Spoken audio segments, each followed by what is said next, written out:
This is Heliox, where evidence meets empathy. Independent, moderated, timely, deep, gentle, clinical, global, and community conversations about things that matter. Breathe easy, we go deep and lightly surface the big ideas.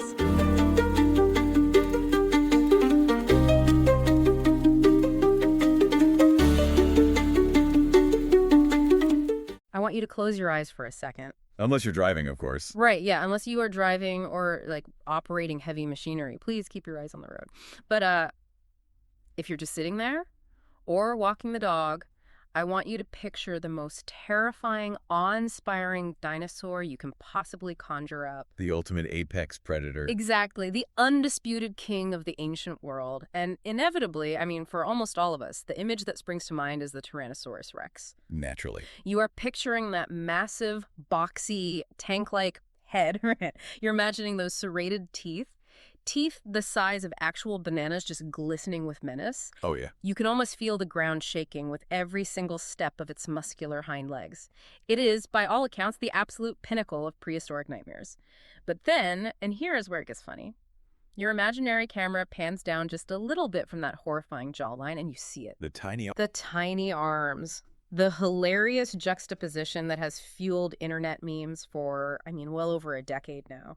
It's this 9-ton, unstoppable biological killing machine, and it is rocking the arms of a human toddler. It is, it's a completely absurd image when you actually step back and look at the entire animal in context. It really is. It feels like a glitch in the biological matrix. You have literally the most fearsome cranial weaponry that terrestrial evolution has ever devised, and it is just haphazardly bolted onto a creature with front limbs that look like they belong on an animal, a fraction of its size. Yeah, and I think it's comforting in a weird psychological way for us as humans to see that. We love to find the flaw in the monster. Right, takes away the fear. Exactly. We love the memes of a T-Rex struggling to make a bed, or unable to pass the salt at a dinner table, or trying and failing to do a push-up, because it takes the scariest thing to ever walk the earth and makes it ridiculous. It's very humanizing in a weird way. Totally. But it's easy to laugh at the memes, right? Until you realize that this biological joke wasn't a joke at all. No, not even slightly. This specific physical design actually helped these creatures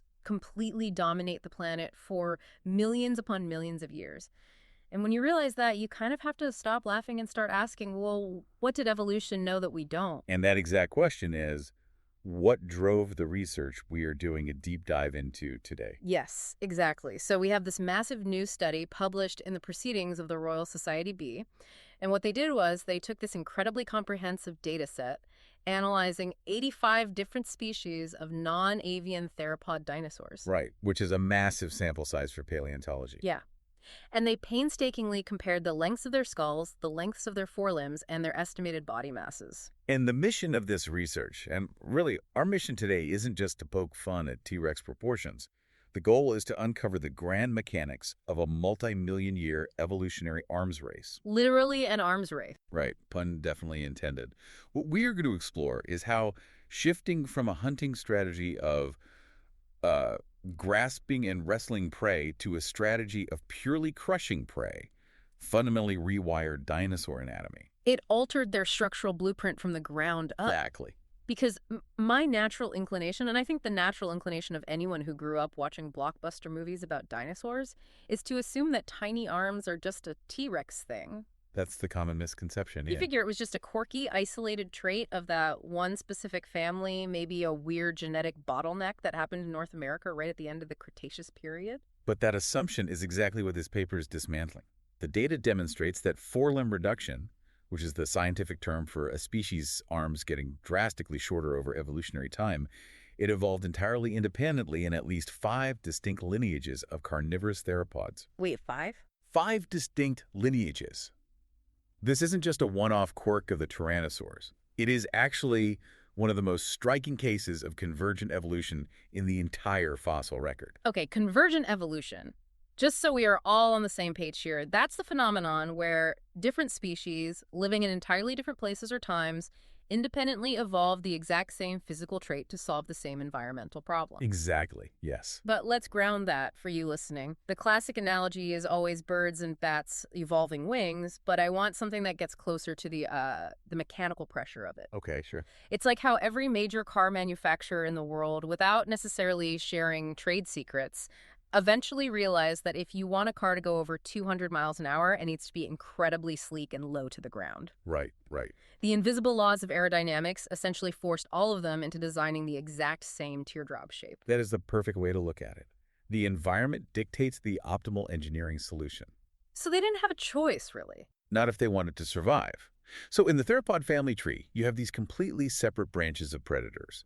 They are separated sometimes by tens of millions of years, living on entirely different continents with totally different climates. And yet, They're all being forced by a specific aerodynamic pressure, well, in this case, ecological pressure, to arrive at the exact same anatomical solution. a giant head and puny arms. A giant head and puny arms. That is wild. But before we get to what that invisible pressure actually was, we need to talk about how you even measure a trend like this. Because tiny is pretty subjective. It is very subjective. Like, if I look at a skeleton, I might think the arms look small. But science requires hard numbers. How did the researchers quantify this across 85 different species, especially when you're dealing with fossils that have been, crushed under rock for 65 million years? Right, it requires a very rigorous standard of measurement. So the researchers established a metric they call the Skull-to-Forelimb Ratio, or the SFR, and the concept is straightforward.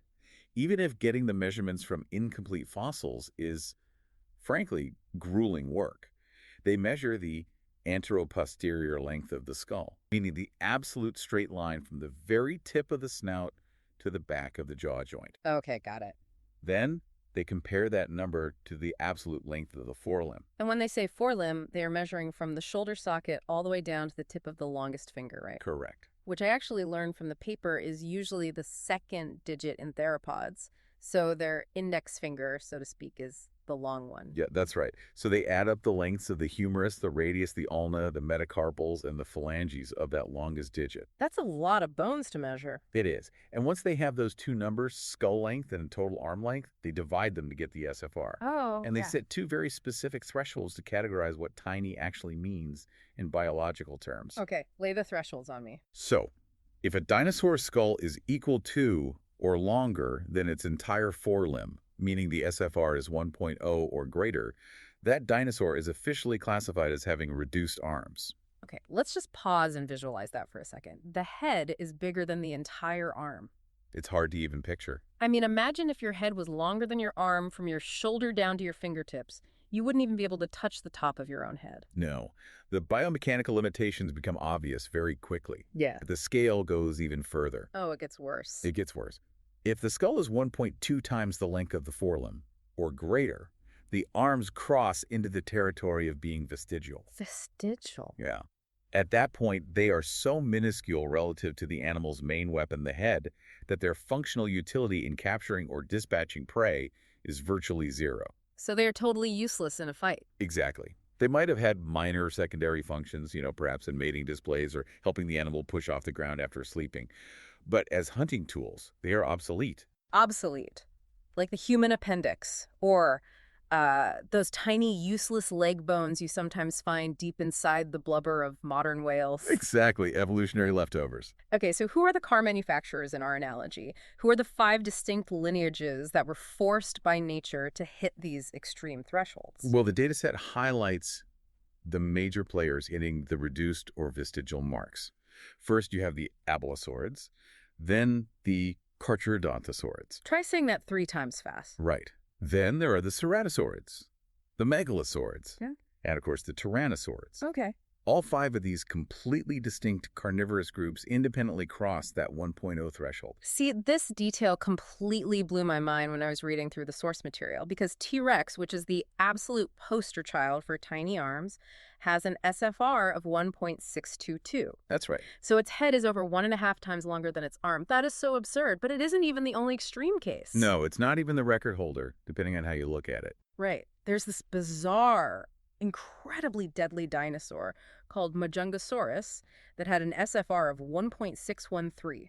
It is basically tied with T-Rex for the most hilariously disproportionate arms in the animal kingdom, and they're on a completely different branch of the dinosaur family tree. Majungasaurus is actually one of the most illuminating data points in the entire study. Really? Why is that? Well, it belongs to the abelisaurid lineage. It lived in what is now Madagascar at the very end of the Cretaceous period. It was the undisputed top predator of its island ecosystem, just like T-Rex was in North America. Okay. But its evolutionary path to apex predator status was completely different.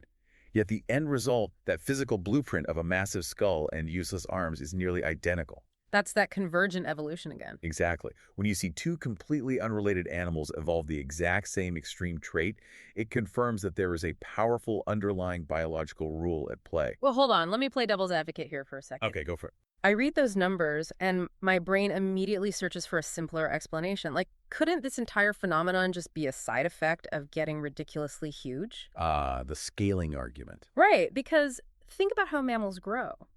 A human baby's head looks massive compared to its body. But as they grow into adults, the proportions change because different parts of the body grow at different speeds. The body catches up. Right. So if a dinosaur grows to be 8,000 kilograms like a mature T-Rex, don't the arms just, I don't know, it looks small by comparison because the rest of the body is so unfathomably massive. Well, you were describing a well-documented biological concept called negative allometry. Negative allometry. For a very long time, that was actually the dominant theory in paleontology. Yeah. The idea is that as overall body size increases in these theropods, the rate of growth of the forelimbs simply slows down relative to the rest of the body. Yeah, it's just a scaling issue. Right. So the theory went, if you take a standard dinosaur and just scale it up to the size of a city bus, the mathematics of growth dictate that the arms will naturally end up proportionally tiny. See? So it's not some hyper-specialized adaptation for hunting. It's just a mathematical byproduct of getting supersized. If you get big, your arms stay small. Case closed, right? Right. It would be a very neat, tidy answer, but the researchers actively dismantle the negative allometry myth using counterexamples straight from the fossil record. Oh, they do. Yes. If getting massive was the sole cause of tiny arms, then every giant theropod would have tiny arms. The rule would have to apply universally across the board. Okay, that makes sense. But the fossil record shows us it doesn't. Oh, I know exactly where you are going with this. The paper brings up these giant herbivores and omnivores to prove the point. Precisely. Look at the giant Maniraptoriforms, specifically animals like Dinocaris and Therizinosaurus. The Therizinosaurus is a particularly fascinating creature. It had this massive pot-bellied body for digesting tough plant matter, and it is famous for having claws the size of actual scythes on its hands. Like 3-foot-long claws. Huge claws. And these animals grew to massive sizes, easily rivaling the bulk of some of the big apex carnivores. But they kept enormous, elongated, heavily muscled arms. If simply getting big automatically triggered your arms to shrink, the Therizinosaurus shouldn't exist in the fossil record. Okay, I see. But, I mean, someone could argue that those are herbivores. They're eating plants. Maybe they needed those giant scythe claws to pull down tree branches or defend themselves. Maybe the rules of allometry are just different for carnivores. That's a fair question. But even if we restrict the data set strictly to giant carnivores, the scaling argument still falls completely apart. Really? How so? Look at the Spinosaurids. We were talking about animals like Baryonyx, Suchomimus, and the famous Spinosaurus. Oh, yeah. Spinosaurus was massive. These were gigantic, top-tier super predators. Yeah. Spinosaurus itself was arguably longer and heavier than a T-Rex. Wow. Yet they retained huge, incredibly powerful forelimbs. There was another group called the Megaraptorids too, a lineage of large, terrifying carnivores, whose name literally translates to giant thief because their forelimbs and grasping claws were so devastatingly large. So the dataset definitively proves that size alone does not equal tiny arms. You can be a giant, meat-eating dinosaur, top predator in your ecosystem, and still walk around with massive functional arms. Yes, absolutely. Yep. But there's an even more compelling piece of evidence that the paper highlights to finally put the growth spurt myth to rest. What's that? It requires looking not at the adults, but at the juveniles. Oh, I remember this part of the methodology. There was a specific detail about a juvenile tyrannosaurid, a Gorgosaurus. Yes, exactly. The paper noted it wasn't even fully grown. It weighed an estimated 335 kilograms. Now, to you or me, a 335-kilogram animal is terrifying. That's the weight of a mature grizzly bear. Oh, yeah, it would easily kill a human. Right. But for a tyrannosaur, that's just a kid. It's a tiny fraction of its adult weight. And the paper pointed out that this juvenile already had reduced arms. Its skull-to-forelimb ratio was already well over that 1.0 threshold. It's incredible, isn't it? Doesn't it completely bust the idea that the arms just stop growing when they get old and fat? It shatters the idea completely. Finding reduced arms in a juvenile of that size is profound because it proves that these tiny arms weren't just a late-stage phase of adult growth. Right, it wasn't a phase. It wasn't a case where the arms simply ran out of growing energy while the main body kept expanding. They were genetically baked in to be small from a very young age. From the very beginning. Yeah, the fundamental biological blueprint for tiny arms was present and active long before the animal reached its massive adult size. Okay, let's recap where we are for a second. We've ruled out the idea that tiny arms are just a random T-Rex quirk because we know it happened at least 5 times independently across different lineages. And we've mathematically ruled out the idea that it's just a side effect of getting really big because of the giant dinosaurs that kept their arms and the juveniles that already lost them. Exactly. So if it's not just a quirk and it's not just size, what is the invisible pressure? What is actually driving this shrinkage across millions of years? The unseen hand, according to the central finding of this paper, is something called cranial robusticity. Cranial robusticity. Yes. The primary driver of forelimb reduction wasn't body size alone. It was the fact that their skulls were literally evolving into weapons of mass destruction. Sledgehammer skulls. Sledgehammer skulls, exactly. If we go back to our vehicle analogy, imagine you are upgrading your hunting vehicle. You start out driving a nimble little Jeep. It's light, it's fast, and it's got this cool mechanical grabber arm mounted on the front to catch things. Right, a great tool for a small vehicle. But over time, you start hunting bigger, tougher, much more dangerous prey, so you need to upgrade. You add heavy armor plating, you add thousands of pounds of weight, you drop in a massive, roaring engine. You're bulking it up. Yeah, and eventually, over generations of upgrades, your Jeep turns into a massive, indestructible, heavily armored bulldozer. At a certain point, you realize you don't even need to use the grabber arm on the front anymore. It's useless. The grabber arm is useless against the things you're hunting. The bulldozer is the weapon. You just ram the prey. That analogy hits the nail right on the head. The evolution of these specific theropod lineages was a complete biomechanical shift. A shift in strategy. Exactly. They transitioned from using their forelimbs to grasp, grapple, and subdue prey to using their heads as the sole exclusive instrument of capture and dispatch. Wow. But to prove this scientifically, the researchers couldn't just look at a fossilized skull and say, well, that looks robust. They had to quantify what a bulldozer actually means in biological terms. Right, because science demands numbers. So they created a brand new metric specifically for this study, the Cranial Robusticity Score, or the CRS. The CRS, yes. And they scaled it from 3 to 50. A score of 3 means you have a very delicate, slender, fragile skull.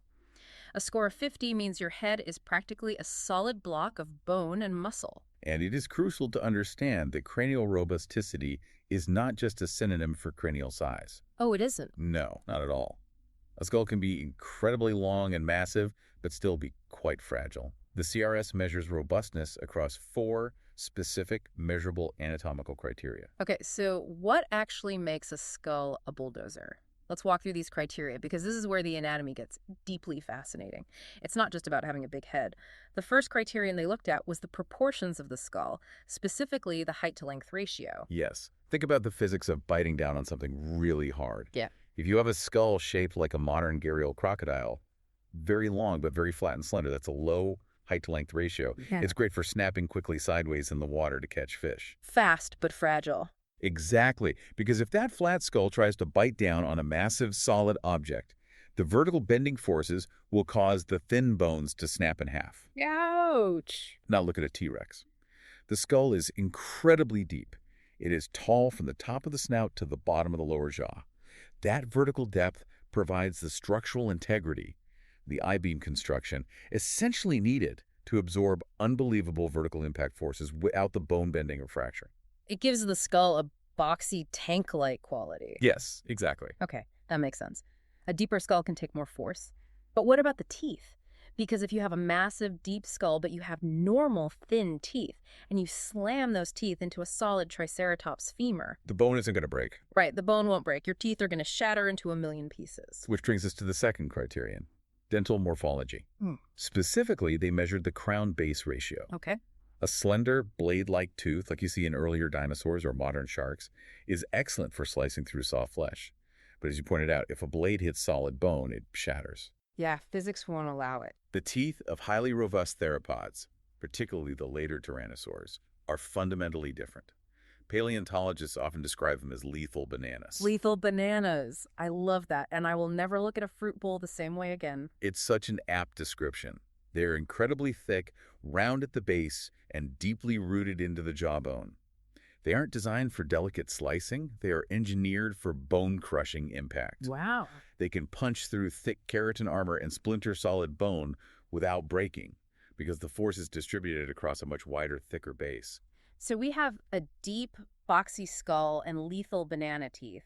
But skulls naturally have a bunch of moving parts, don't they? I know a lot of animals have skulls that can flex. That flexibility is called cranial kinesis, and the reduction of it is the third criterion for the CRS. Oh, okay. Many animals, including snakes, lizards, and some early, less robust dinosaurs, have skulls composed of many separate bones connected by flexible joints and ligaments. This allows the skull to actually flex, expand, and act as a shock absorber.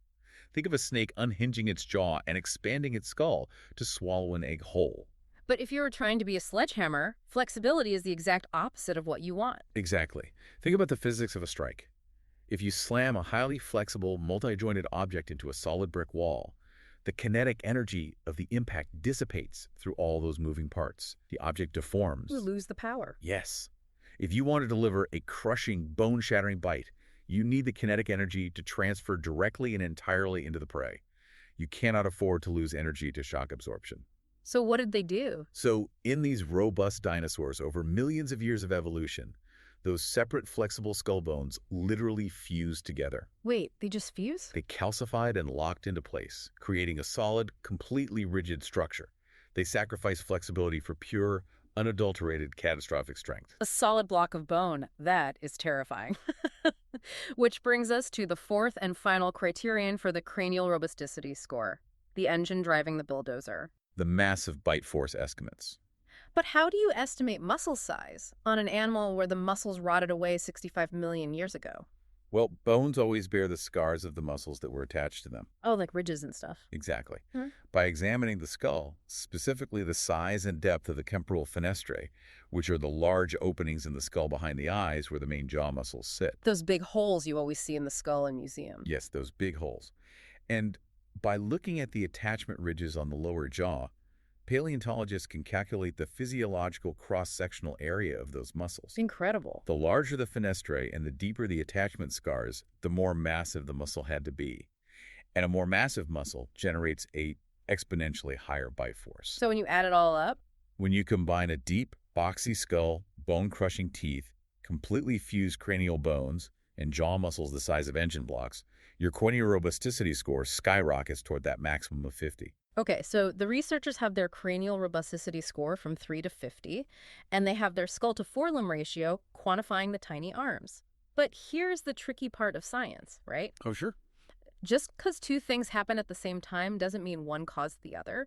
Correlation does not equal causation. So how do they actually prove mathematically that the bulldozer skull caused the arms to shrink and not the other way around? This is where the statistical heavy lifting of the paper comes into play, and it is brilliant. First, they used a statistical method called phylogenetic generalized least squares, or PGLS. PGLS. I know that sounds like a massive mouthful of academic jargon, but the concept is essential. When you are comparing the traits of different species, you have to account for the fact that they are genetically related. Okay, so it's like trying to figure out if playing basketball makes you tall. If you look at a family where the parents are tall and the kids are tall and play basketball, you can't say basketball caused the height. They just inherited the tall genes. Exactly. If a T-Rex and an Albertosaurus both have tiny arms and robust skulls, it might just be because they inherited both traits from a common ancestor, not because the new environmental pressure was actively forcing the arms to shrink. Right. The PGLS model mathematically removes that family resemblance. It adjusts for phylogenetic non-independence. It essentially levels the playing field so they can see if there is an actual independent evolutionary trend happening, regardless of who is related to who. Okay, and once they cleared away that family tree bias, what did the math actually say? They iteratively tested different models against the data. They asked the algorithm, what is the single best predictor of a high skull-to-forelimb ratio? Is it just overall body mass? Is it strictly skull length? Or is it cranial robusticity? The model that included the Cranial Robusticity Score and body mass substantially unequivocally outperformed all the other models. Wow. But that still just shows they are strongly linked. How do you prove which one was the driver? To prove the direction of causality, they used something called a Wong test. A Wong test. See, you say these terms and it sounds like a detective using a high-tech scanner at a crime scene. Bring in the Wong test. In a way, it is a statistical detective tool. Think of it as a mathematical cage match. Cage match, okay. The Wong test pits two competing hypotheses against each other to see which one is closer to the true distribution of the data. The researchers tested two models. Model A proposed that arm shrinkage drove the evolution of skull robustness. Okay. And Model B proposed that skull robustness drove the evolution of arm shrinkage. And who won the cage match? The Wong test conclusively showed that the data overwhelmingly supports Model B. The Cranial Robusticity Score is the predictor. Wow. The skull leveled up first, it became the primary weapon, and as a direct cascading result of that shift, the arms powered down. The bulldozer head was the cause, the tiny arms were the effect. That is so cool. Okay, so we have the mechanics and we have the math. But I want to pull back from the spreadsheet and look at the actual living, breathing animals for a minute. Sure, let's put it in context. What does this all mean for a dinosaur actually trying to survive out in the wild? Put me in that world. We are talking about tens of millions of years of evolution. Why go through all the trouble to change your entire body plan? Why evolve a bulldozer head in the first place? To understand the why, you have to look at the other half of the equation, the prey. The prey. This is the most primal, violent arms race in the history of nature. You do not evolve a jaw capable of baiting through a car engine unless you are actively hunting something built like a military tank. The mega herbivores, the living fortresses of the Mesozoic era. Precisely. Let's trace the ecological timeline the paper lays out, because the predator's anatomy is a direct reflection of the prey's defenses. Okay, let's do it. In the late Jurassic period, roughly 150 million years ago, you had large predators like Allosaurus and Torvosaurus. They had relatively robust skulls. They were starting to get beefy and their arms were somewhat reduced, but still functional. Right. And they coexisted with the giant sauropods, those massive long-necked dinosaurs, as well as heavily armored animals like Stegosaurus. So the prey is getting huge, and they're starting to cover themselves in spikes in place. The predator has to adapt. It needs a harder bite. Exactly. Then you move forward in time to the early Cretaceous period, specifically in places like South America. This is where you see the giganotosauran carcharodontosaurids. Oh, boy. Yeah, these are terrifying animals like Meraxes and Pteranodon. They possessed incredibly high cranial robusticity scores, well over 30 on our 50-point scale. And what were they hunting in the early Cretaceous? The titanosaurian sauropods. The titans. Yes, some of the largest terrestrial animals to ever walk the face of the earth. We are talking about prey animals that could easily weigh upwards of 50, 60, or even 70 tons. That is just, imagine trying to tackle an animal the weight of a fully loaded 18-wheeler semi-truck with your bare hands. It is biologically laughable. It's impossible. If a predator lunges and grabs onto a 60-ton titanosaur's leg with its forelimbs, and that titanosaur decides to simply take a single step forward, the predator's arms are going to be instantly, violently ripped entirely out of their shoulder sockets. The physics of grappling just do not work at that scale. Exactly.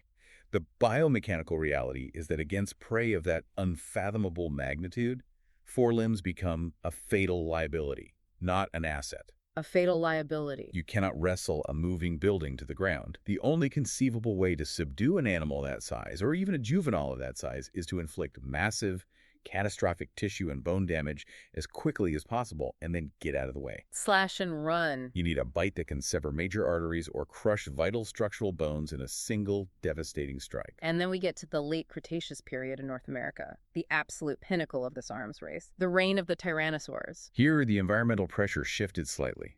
The prey wasn't just impossibly large, it was heavily weaponized and heavily armored. Oh, right, Triceratops. The tyrannosaurs were hunting giant ceratopsids, like Triceratops, which carried massive defensive horns and a solid bone frill protecting its neck.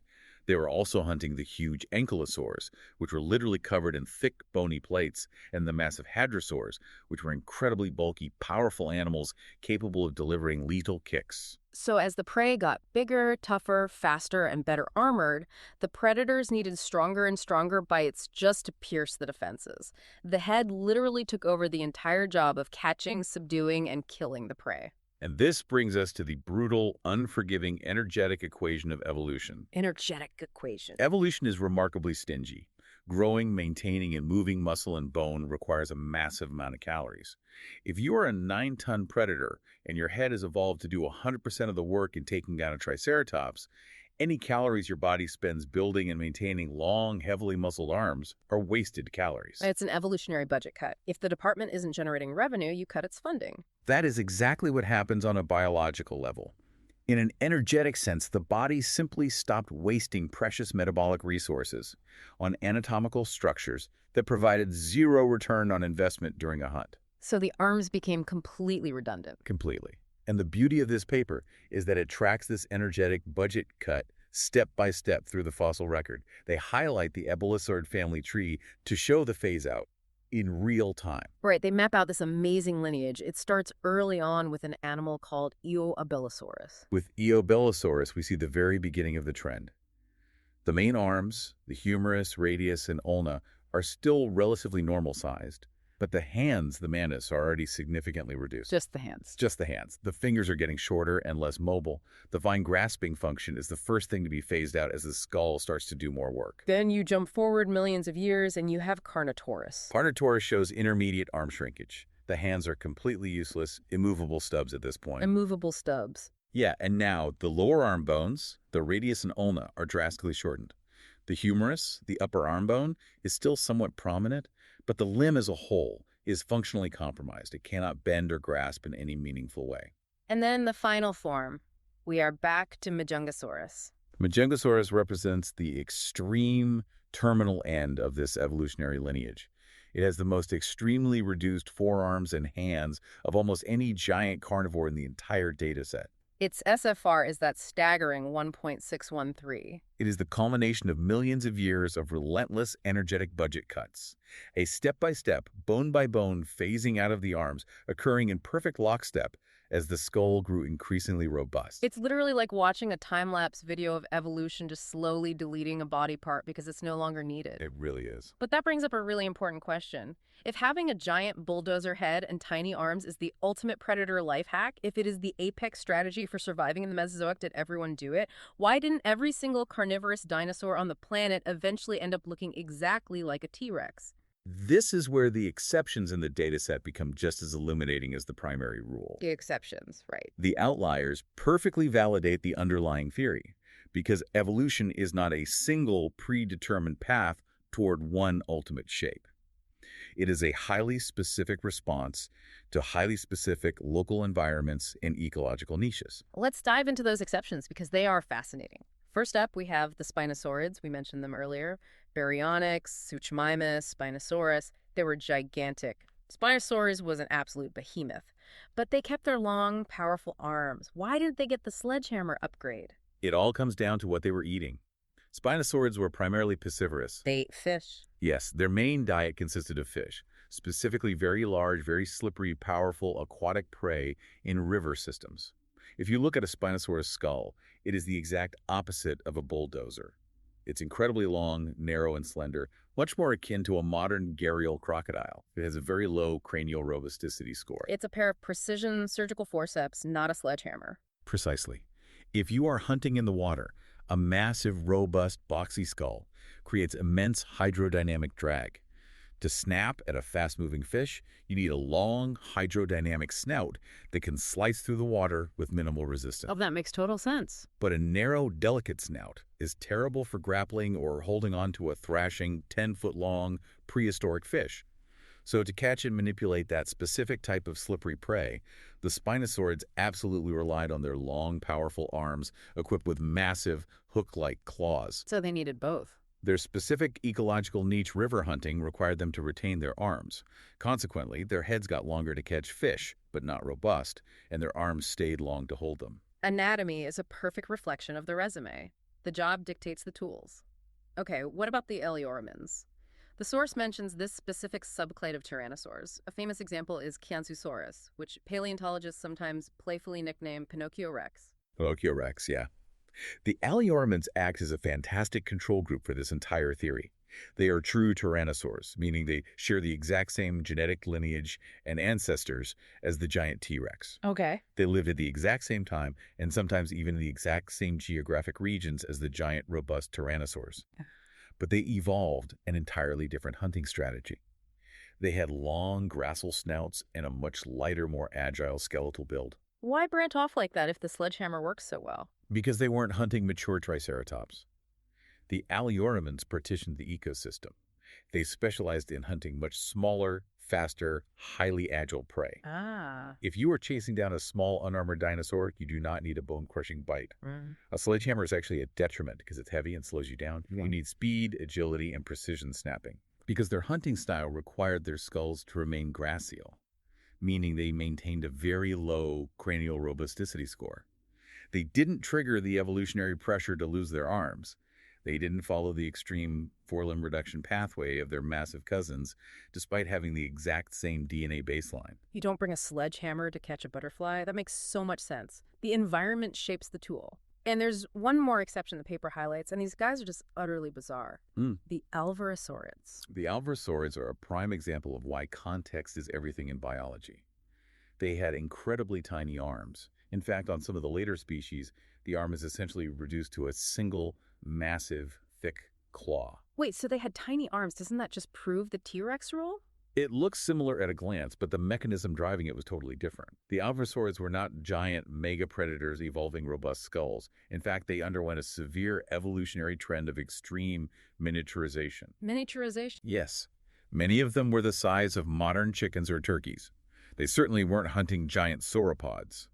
Paleontologists believe, based on their anatomy, that they were highly specialized insectivores. Oh, bug eaters. Yeah, they used those tiny, heavily muscled arms anchored by massive chest muscles and that single spike-like claw to tear into rock-hard termite mounds or dig for buried insects. So their arms weren't shrinking because they were becoming useless leftovers. Their arms were shrinking because they were being compressed into highly specialized, miniaturized digging tools. Exactly.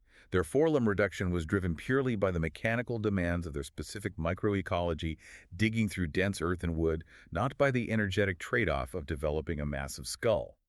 It is a textbook case of convergent evolution in appearance, but entirely divergent in function and underlying cause.